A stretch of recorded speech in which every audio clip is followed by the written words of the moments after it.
Good to have you with us. You're watching ARIRANG News. It's 4 p.m. here in Seoul, and I'm Laah Hyun-kyung. We begin at the nation's top office. President Park Geun-hye held talks with New Zealand Prime Minister John Key earlier today. Following 5.5 years of negotiations, the two leaders officially inked a bilateral free trade agreement today. ARIRANG's presidential office correspondent Choi You-sun has more. President Park Geun-hye said Monday's signing of the Korea-New Zealand FTA will go down in history as a major event in 53 years of diplomatic relations between the two countries. FTA 정식 서명으로 이제 양국 관계는 경제 분야는 물론이고 문화 또 인적 교류 그 안보 또 국제 협력 이런 다방면에서 한 차원 더욱 높은 그런 협력을 해 나갈 수 있는 중요한 토대를 마련했다고 생각합니다. On his fourth visit to Korea, Prime Minister John Key thanked President Park for her leadership in resuming trade negotiations after a 3-year deadlock. There's obviously much to discuss, but I'm sure that the benefits to Koreans and New Zealanders will be significant over the years ahead, and so this is a very special and beautiful day to be in Seoul. 감사합니다. Both countries have agreed to remove tariffs on most of their traded goods in 15 years. However, nearly 200 products categorized as sensitive items for Korea, such as rice, are exempt from the pact. Aside from the FTA, Seoul and Wellington also agreed to work together in the development of agriculture and fisheries and expanded New Zealand's working holiday quota to 3,000 Koreans a year. Korea has now signed FTAs with 10 out of 12 countries participating in the U.S.-led Trans-Pacific Partnership, a multinational trade pact. The presidential office in Seoul said these agreements have created favorable conditions for Korea as it is looking into joining the regional treaty. During Monday's summit talks, the two leaders also discussed ways to increase cooperation in science, ICT, and film. Choi You-sun, ARIRANG News. Now, compared to Korea's other FTA partners, New Zealand is a smaller market, but President Park is touting the trade deal as a milestone in bilateral relations, perhaps because of the economic benefits to Korea. Our Shin Se-min tells us more. Trade volume between Korea and New Zealand reached $3.2 billion last year, up from $2.8 billion in 2013. And the latest FTA is expected to increase those figures. Korea will eliminate tariffs on 96% of all goods from New Zealand within the next 15 years, while New Zealand will remove tariffs on all Korean goods within 7 years. Demand is expected to grow for Korean small electronic goods, auto parts, and heavy equipment, as these will enter the market with no to low tariffs. In Korea, New Zealand's kiwi fruit, wine, beef, and dairy are popular imports. The pact will swap more than just products. It'll also open doors to Korean youth employment in New Zealand and easier exchange of agricultural technologies and expertise. New Zealand's Zespri has already helped Jeju Island kiwi farmers. This year, Jeju Island kiwi made it into the Singaporean market for the first time, contributing to the regional economy. And Korean companies are also making headway into New Zealand with an ICT company that manufactures a smart card for transportation. But Koreans in the dairy and livestock industry have voiced concerns over an expected increase in competition for domestic products like cheese, milk, and beef. Korea's Rural Economic Institute has projected over 2 trillion won, or $1.8 billion worth of domestic losses.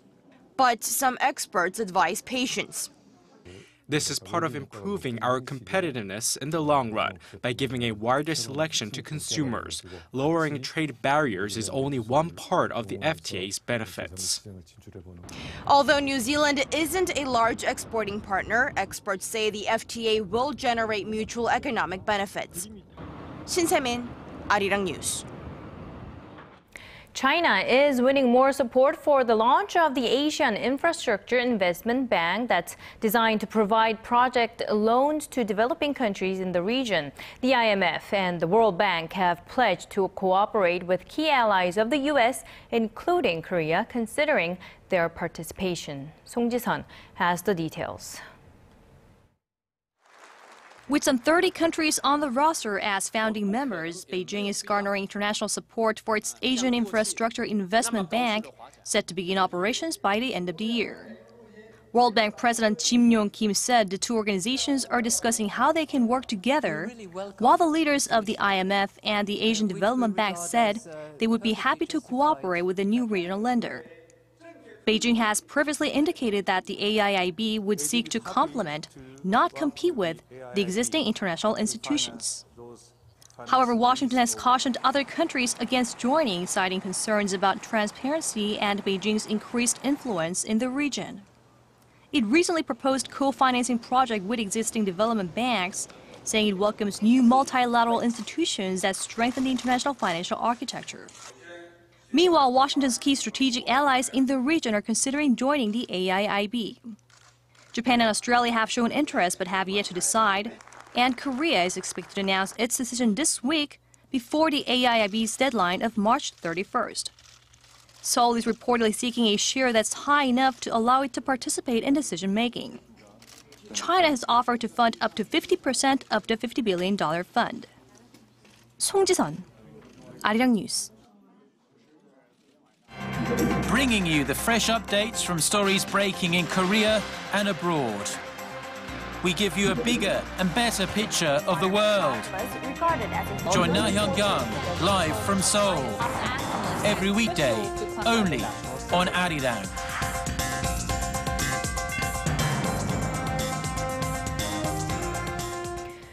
Kuan Yew, the first Prime Minister of Singapore, has passed away at the age of 91. The nation is mourning his death as he was widely seen as the person who transformed Singapore into a modern and wealthy global financial hub.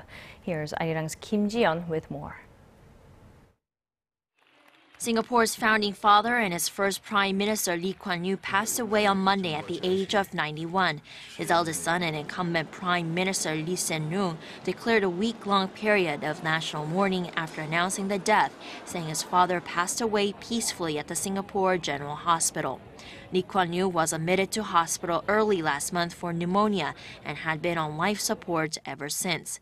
For days, thousands of people have been leaving flowers and cards praying for his recovery, but now those messages are filled with words wishing their revered leader farewell.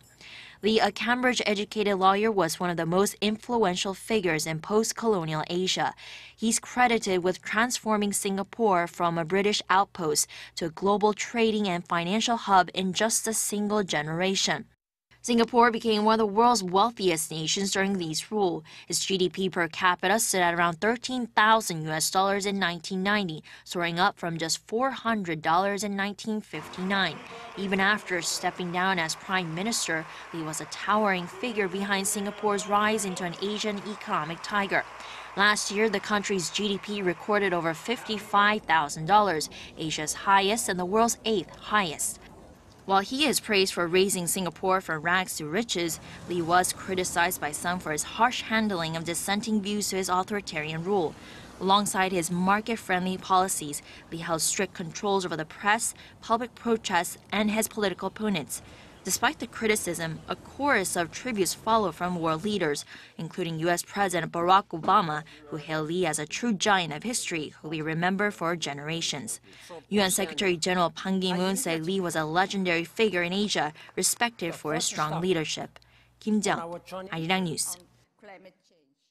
In other news, the foreign ministers from Korea, China, and Japan met over the weekend. There were hopes that the gathering would pave the way for a summit between the three countries' leaders, but the prospects of that happening appear to be dim.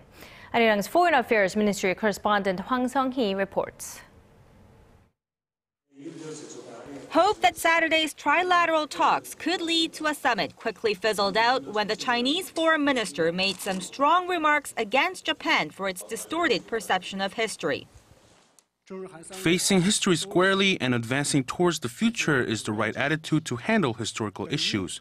It's also the only way to push bilateral ties forward and boost trilateral cooperation. Tangled in numerous historical and territorial disputes, the trilateral talks were the first of their kind in nearly 3 years. Following the meeting, the three top diplomats agreed to work towards holding a summit at the earliest convenient time. But Chinese Foreign Minister Wang Yi told reporters after the talks that no set timetable was agreed upon and that a proper environment must be created first. Experts say Beijing wants to ensure Japanese Prime Minister Shinzo Abe includes words of remorse in his statement to mark the 70th anniversary of Japan's surrender in World War II. China intends to wait until August for Japan's position on the issue before reaching a decision on the Korea-China-Japan summit. In that case, a summit won't happen until at least fall. And with Japanese Foreign Ministry Press Secretary Yasuhisa Kawamura telling Seoul-based Yonhap News Agency that the Abe statement and the trilateral summit are two separate issues, the chance of the three leaders meeting anytime soon appears little more than wishful thinking. Hwang Sang-hee, ARIRANG News. And with bilateral ties between Korea and Japan at one of their lowest points in recent years, a group of Korean political and economic leaders are trying to mend the frosty ties. Following talks with their counterparts on Sunday, they are meeting with Japan's leader in Tokyo today. Connie Kim has the story. The 6 Korean representatives, including former Prime Minister Lee Hong-gu, first held talks on Sunday with a group of senior former Japanese officials, including Japan's former Prime Minister Yasuo Fukuda. Today, the former leaders are meeting with Japanese Prime Minister Shinzo Abe to convey concerns about the World War II statement set to be announced in August. There have been concerns that Abe will shift away from the 1995 landmark apology issued by then Prime Minister Domichi Murayama. Abe has said he wants to reflect his government's position in a statement. The participants in Sunday's meeting all saw eye to eye in the need for a comprehensive solution to address the most pressing issue between the two countries. People have said that a meeting between officials who have been involved in South Korea-Japan relations for a long time would contribute to soothing bilateral ties. By hearing honest opinions, we want to seek a path toward improving relations. Diplomatic relations between Seoul and Tokyo have been at a historic low, mainly due to Abe's repeated denial of Japan's historic wrongdoings. This year marks the 50th anniversary of diplomatic ties. In May, the group will meet again in Seoul to compile a proposal, which they plan to send to President Park Geun-hye and Prime Minister Abe. Connie Kim, ARIRANG News. A U.S. defense analysis website has suggested that the answer to the THAAD controversy in Northeast Asia is for China to put more pressure on North Korea to end its ballistic missile tests. Real Clear Defense posted an article titled "Why China Fears THAAD" on Sunday, stating that North Korea's continuing development of various long-range missiles leaves the U.S. no choice but to defend itself. The website pointed out that the U.S. deployed THAAD in Guam after Pyongyang's third nuclear test in 2013. The article says additional large-scale provocations by the North could make Washington reassess its Asia-Pacific strategy and increase interest in deploying the THAAD system. The head of America's Central Intelligence Agency, John Brennan, refused to confirm or deny Washington's involvement in North Korea's internet outage in December last year. In an interview with U.S. broadcaster Fox, Brennan did suggest, however, that Pyongyang's internet is rickety and faces many of its own challenges. After the massive hacking attack on Sony Pictures in November, the U.S. blamed North Korea and had promised a, quote, proportional response.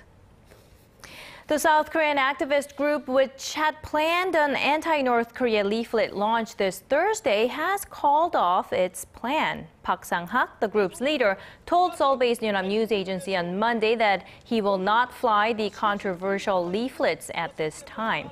He explained that North Korea's warnings of counterattacks show how much they fear the leaflet campaign. Park said he will end the launches for good if the regime takes responsibility for the sinking of a South Korean warship, the Cheonan, back in 2010. Earlier this month, Park revealed plans to fly 500,000 anti-Pyongyang leaflets and DVD copies of the U.S. film The Interview in time for the 5th anniversary of the sinking of the warship.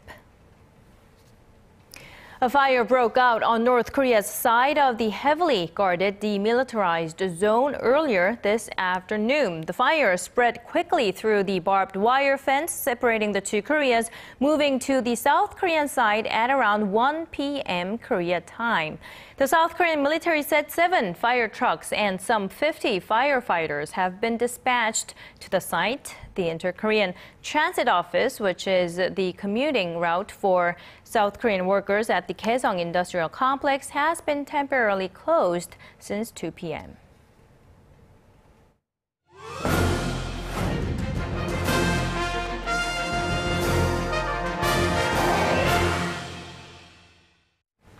In this week's Industry Insight, we take a look at Korea's financial sector, which is said to be lagging far behind many of the country's other sectors. Financial firms in the nation are advised to stop pursuing easy profits and start thinking outside the box. Here's ARIRANG's Hwang Ji-hye. Korea's financial industry remains relatively underdeveloped compared to the overall competitiveness of its economy. It's been more than a decade since Korea first expressed desire to develop its financial sector, but surprisingly, it's still at about the same level as Uganda and even lower than Colombia and Ghana. So what's been pulling back progress? When Korea's new chief financial regulator took office last week, he sharply criticized the industry, saying it's only interested in generating easy profits by raking in the interest it earns from lending to investors. He said the banking sector is ignoring its duty to invent new markets and products. Korea's record low key interest rate also indicates that relying on time-honored sources of income is no longer going to cut it. Korea is considered a financial no-go zone for many foreign banks, with big names like HSBC closing its retail business unit here and Goldman Sachs closing its asset management unit a couple of years ago. A former central bank executive was also in charge of the Financial Stability Department says the withdrawals are clear examples of why the Korean banking sector is struggling. They leave because of the regulation, ring-fencing behavior. Korea-specific regulation, which does not exist at their home country. While pundits call for measures to tackle such issues, they add that more attention should be focused on developing the country's capital market. That by, for example, allowing more authority for brokerage firms in terms of fees, interest rates, and dividends. Korea's financial industry has been riding on the back of the banking sector for so long. To ensure we take the next step forward, the government should create an environment where the capital market and the banking sector can coexist. Analysts also say that the chopping and changing of economic policies under different administrations is why Korea's financial sector has lost its way over the past 10 years. So it's crucial the entire system starts pursuing new and creative plans to take it to the next level. Hwang Ji-hye, ARIRANG News.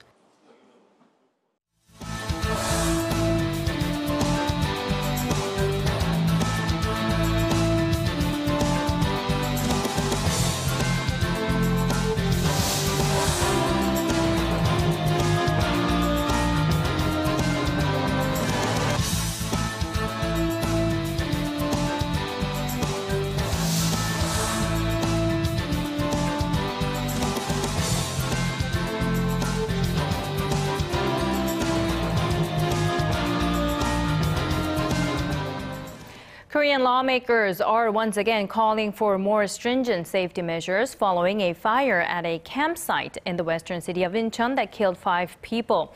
Representatives from the ruling Saenuri Party and main opposition New Politics Alliance for Democracy say recently introduced facility safety checks and safety education guidelines have to be strictly followed and enforced. They said despite efforts to boost safety following last year's Seoul ferry accident, the tent fire tragedy shows Korea still has a long way to go. In light of the fire in Incheon, the Seoul metropolitan government is conducting safety inspections at 10 camping sites in the capital today. In a bid to help Korea's small and mid-sized companies sell their products to foreign customers online, the government is developing strategies for targeting specific overseas markets.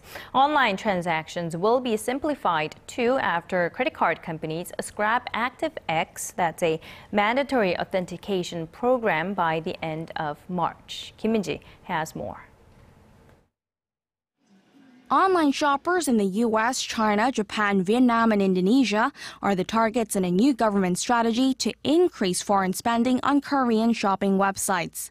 The countries were selected based on their number of online transactions as well as their market size. Under the plan, products, marketing campaigns, payment, and delivery methods will be shaped to meet the preferences of each international market. This comes as the online transactions market has been growing, but small and medium-sized companies have not been able to take full advantage of the growth as they lack the ability to customize sales for specific overseas groups.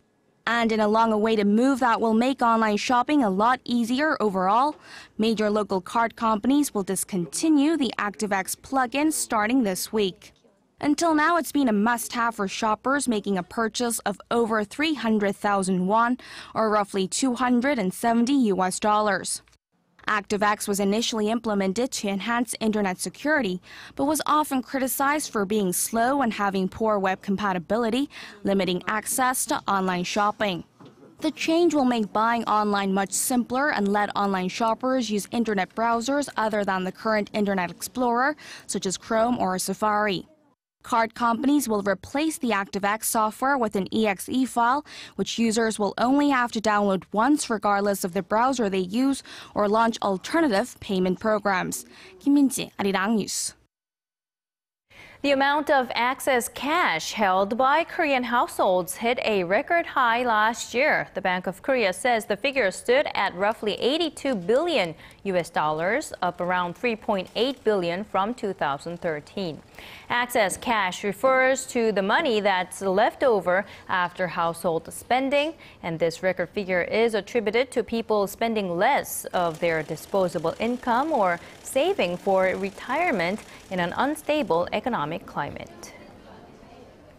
As it is for many students around the world, one of the reasons why people go to university in Korea is to find a better job. But with a limited number of openings for quality jobs, both college and high school graduates are struggling. Son Jung-in has this report. Korea is suffering with the worst youth unemployment rate it has seen in 15 years. And the situation doesn't get any better for those with a higher education. As a matter of fact, it's now more difficult for those armed with a college degree to enter the workforce. I sent my resume to over 70 different companies, but I failed to get a job. Only 8 of them called me in for an interview. Last year, the unemployment rate for college graduates outstripped that of high school graduates. According to the LG Economic Research Institute, the jobless rate of those with high school diplomas fell from 9.1% in 2005 to 8.9% last year. However, that of college graduates surged from 6.2% to 9.6% over the same period. And among the college graduates who are lucky enough to get a job, nearly 1/3 of them received a lower average wage than high school graduates.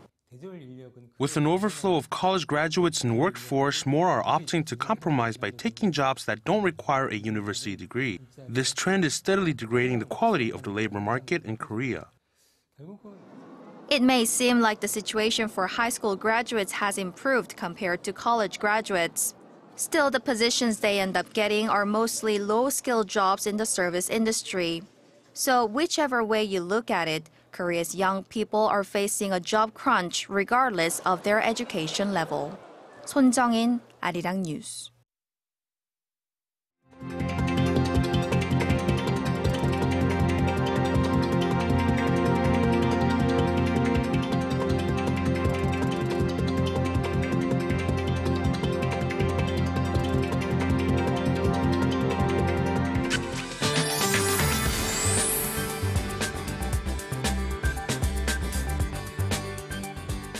Welcome back. I'm Michelle Park here with the latest weather forecasts. After a week of warm weather and temperatures soaring into the 20s, we began the day under a cool spell with temperatures back into the teens. Now we also have cold wind that has been pulling the wind chill down to 5 degrees here in the capital. Now this is all due to the cold air front from the north that's moving through the country.